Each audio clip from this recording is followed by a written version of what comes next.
Hello friends, in this video we see about how we derive the dimensions of each and every fundamental quantities. Okay, so last video என்ன பார்த்தோம் அப்படின்னா dimensionsனா என்ன, dimension analysis எதுக்கு நம்ம use பண்ணுவோம், homogeneous dimension என்ன அப்படிங்கறத பார்த்திருக்கோம். இப்போ பார்க்க போறோம் ஒவ்வொன்றும் எப்படி derive பண்றது. So first of all length. So length ஓட யூனிட் வந்து நமக்கு என்னது மீட்டர். dimensions என்ன போடுவோம், lengthனா L ன்னு போடுவோம். மாஸோட யூனிட் வந்து என்ன, கிலோகிராம். கிலோகிராமுக்கு டைமென்ஷன் வந்து m. ஸோ மாஸ் mன்னு ஞாபகம் வச்சுக்கலாம். எல்னா லெங்க்னா எல், மாஸ்னா m. டைமோட யூனிட் வந்து என்னது, செகண்ட்ஸ். ஸோ அப்போ செகண்ட்ஸ் வந்துச்சுன்னா டைமென்ஷன்ஸ் என்ன இருக்குன்னா டைம் டீன்னு எடுத்துக்கிற போகிறோம். இந்த மூணு தான் என்ன சொல்லுவாங்க அப்படின்னா ஃபண்டமெண்டல் யூனிட்ஸ்னு சொல்லுவாங்க. இந்த எல் எம் டி இதை பேஸ் பண்ணி ஒவ்வொரு வேரியபிள்ஸ் நம்ம என்ன பண்ண போகிறோம் அப்படின்னா ஒவ்வொரு குவான்டிட்டிஸ்க்கும் fundamental or physical or secondary quantities ஒவ்வொன்றுக்கும் நம்ம என்ன பண்ண போகிறோம்னா இந்த ஃபண்டமெண்டல் யூனிட்ஸை வச்சு டெரைவ் பண்ண போகிறோம். பாருங்க, ஃபர்ஸ்ட் ஏரியா. ஏரியாக்கு நம்ம என்ன யூனிட் போடுவோம், மீட்டர் ஸ்கொயர்னு போடுவோம். ஸோ மீட்டர்னா எல் தான் டைமென்ஷன், அப்போ மீட்டர் ஸ்கொயர்னா எல் ஸ்கொயரு. தென் வால்யூம். வால்யூம்னா மீட்டர் கியூப், டைமென்ஷன் போடுவோம் எல் கியூப்னு போட போகிறோம். வெலாசிட்டி பாருங்க, வெலாசிட்டினா மீட்டர் பெர் செகண்ட் நம்ம சொல்லுவோம். மீட்டர் பெர் செகண்ட்னா மீட்டருக்கு டைமென்ஷன் எல், செகண்டுக்கு டைமென்ஷன் டி, அதாவது டைமோட சொல்லுறதுனால டீன்னு போடுறோம். So L by T can be written as L T inverse. இந்த டி மேலே போகும்போது பவர் வந்து நாங்கள் -1 மாறிடும். நெக்ஸ்ட் பாருங்க ஆக்சலரேஷன். ஆக்சலரேஷன் என்ன அர்த்தம், டிஸ்டன்ஸ் பை செகண்ட் ஸ்கொயர் அல்லது change in velocity by time taken. வெலாசிட்டிக்கு ஆல்ரெடி டைமென்ஷன் இருக்கு, எல் டி இன்வர்ஸ் இருக்கு, பை டைம் டேக்கன்னா டீன் போடுவோம். ஸோ இதை மேலே கொண்டு வரும்போது அகைன் டி இன்வர்ஸாக மாறிடும். அப்போ L into T power -2. Next பாருங்க ஃப்ளூயிட் மெக்கானிக்ஸில் பார்க்கக்கூடிய ஒரு முக்கியமான ஒரு ப்ராப்பர்ட்டி டென்சிட்டி. மாஸ் டென்சிட்டின்னு படிச்சுட்டு போனீங்களா, அந்த மாஸ் டென்சிட்டி நம்ம வந்து எப்படி நம்ம வந்து டைமென்ஷன்ஸ் டிரைவ் பண்ணுறது. மாஸ் டென்சிட்டி என்னது, மாஸ் பை வால்யூம். ஸோ மாஸ்க்கு நம்ம என்ன ஸ்டாண்டர்ட் யூனிட் போடுவோம், கிலோகிராம். வால்யூம்னா மீட்டர் கியூப். நான் சொல்லியிருக்கேன் கிலோகிராம்ல என்ன டைமென்ஷன் யூஸ் பண்ணுவீங்க, எம்னு யூஸ் பண்ணணும். மீட்டர் கியூப்னா L cube. So M divided by L cube is the dimension for density. Kilogram per metre cube is the unit for density. நம்ம பார்க்குறது டைமென்ஷன் தான். அப்போ எம் பை எல் கியூப். இந்த L cube மேலே வரும்போது M into L power -3 மாறும். Next பாருங்க angular velocity. Angular velocity நம்ம என்ன யூனிட் போடுவோம், வெறும் லீனியர் வெலாசிட்டினா மீட்டர் பெர் செகண்ட், ஆங்குலர் வெலாசிட்டினா ரேடியன் பெர் செகண்ட். ரேடியன்கிறது ஒரு ஆங்கிள் தான், ஒரு கான்ஸ்டன்ட். ஸோ அதுக்கு நான் டைமென்ஷன் போட முடியாது, வேரியபிள்ஸ் மட்டும் தான் போட முடியும். ஸோ 1ன்னு எடுத்துக்க போகிறேன். டைமுக்கு வந்து என்ன எடுப்போம், நம்ம வந்து டீன்னு எடுப்போம். So 1/t can written as t inverse. That is the dimension for angular velocity. So இப்போ ஆங்குலர் ஆக்சலரேஷன்னா ஆங்குலர் வெலாசிட்டினா ரேடியன் பெர் செகண்ட், ஆங்குலர் ஆக்சலரேஷன்னா ரேடியன் பெர் செகண்ட் ஸ்கொயர். அப்போ இதுக்கு ஆல்ரெடி t -1 வந்திருக்கு, டிவைடட் பை அகைன் t போடும்போது t power -2ன்னு வந்திருக்கும். ஓகேவா. நெக்ஸ்ட் பாருங்க ஃப்ளூயிட் மெக்கானிக்ஸில் பார்க்குற ஒரு இது டிஸ்சார்ஜ்னு சொல்லுவோம். முக்கியமான ஒரு ஈக்குவேஷன். இந்த டிஸ்சார்ஜ் இருந்தால் தான் எல்லாமே ஃப்ளூயிட் ஃப்ளோ த்ரூ பைப்ஸ் நம்ம பண்ண முடியும். ஸோ இந்த டிஸ்சார்ஜுக்கு நம்ம என்ன சொல்லுவோம், by continuity equation Q = AV = constant படிச்சிருப்பீங்க. இன்லெட் செக்ஷனில் எவ்வளோ Q போகுதோ அதுவும் அவுட்லெட் செக்ஷனில் இருக்கிற Qவும் ஈக்குவலாக இருக்கும்னு சொல்லுவோம். A1 V1 = A2 படிக்கலாம். ஸோ நான் பேசிக்காக Q = AVன்னு எடுக்க போகிறேன். Qனா டிஸ்சார்ஜ். டிஸ்சார்ஜ்னா என்னவா, ஃபண்டமெண்டல் யூனிட்ஸ் டெரைவ் பண்ண போகிறேன் அப்படிங்கிறத பாருங்க. Discharge = AV means area into velocity.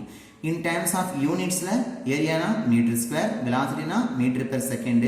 So டைமென்ஷனை மாற்ற போறேன் பாருங்களேன். மீட்டர்னா எல்னு போடுவோம், அப்போ மீட்டர் ஸ்கொயர்னா எல் ஸ்கொயர். மீட்டர்னா எல் டிவைட் பை செகண்ட்னா டைமுக்கு வருது, ஸோ டி. அப்போ L square into L by T, that is L cube by T. இதை ரீப்ளேஸ் பண்ண என்ன ஆகும், டி மேலே பவர் பண்ணும்போது -1 மாறிடும். அதனால எல் கியூப் டி பவர் -1. ஓகேவா. நெக்ஸ்ட் பாருங்க ஃபோர்ஸ். ஃபோர்ஸ்னா Newton second law of motion படி force = mass into acceleration.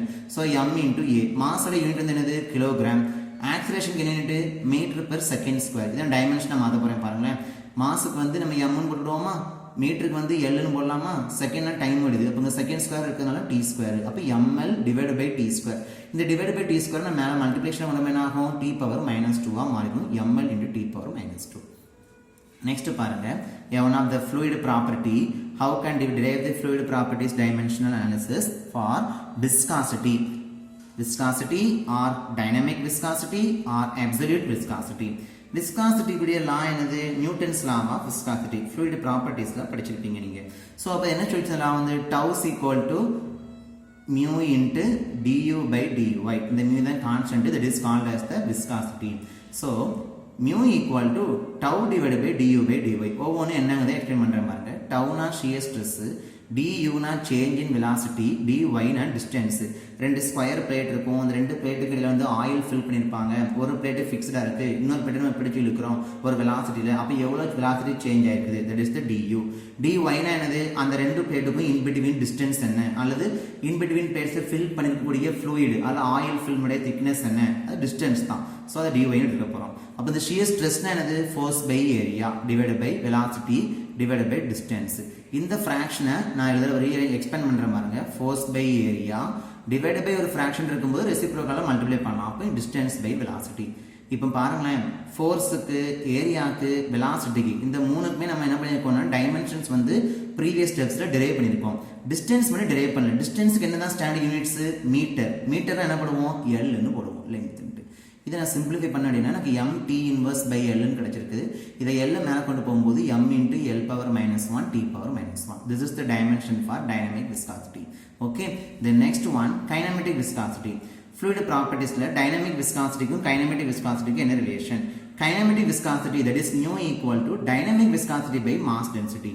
So dynamic viscosity m l inverse t inverse divided by mass density க்கு previous step derive பண்ணிருக்கேன். density க்கு என்ன dimension அப்படினு m l power minus 3. ரெண்டையும் simplify பண்ணோம் அப்படினா l square t inverse னு வந்திருக்கும். This is the dimension for kinematic viscosity. Last one, power. Power நம்ம என்ன யூனிட் சொல்லுவோம், watts னு சொல்லுவோம். Watts can be replaced by joule per second. Joule can be written as Newton meter per second. So Newton இது யாரோட unit, force ஓட unit. நான் forceக்கு already dimensions எழுதி வச்சிருக்கேன். அது வந்து ml t power minus 2. மீட்டர்னா l போடுவோம், செகண்ட்னா டைம் ஓடுது டிவைடட் பை t. இதை சிம்பிளிஃபை பண்ண அப்படின்னா எனக்கு ml square t minus cube னு வந்திருக்கு. ஸோ இப்படி தான் ஒவ்வொரு குவான்டிட்டிஸையும் நம்ம வந்து டைமென்ஷன்ஸ் வந்து டிரைவ் பண்ணுறது. ஸோ எஸ்ஐ யூனிட்ஸ் ஈஸியாக புரிஞ்சுட்டு அப்படின்னா நம்ம அதை பேஸ் பண்ணியே டைமென்ஷன்ஸை டிரைவ் பண்ணிடலாம். ஓகேவா? எதுவும் டவுட்னா கமெண்ட் பண்ணுங்கள், கிளாரிஃபை பண்ணுறேன். Thank you for watching this video. Thank you.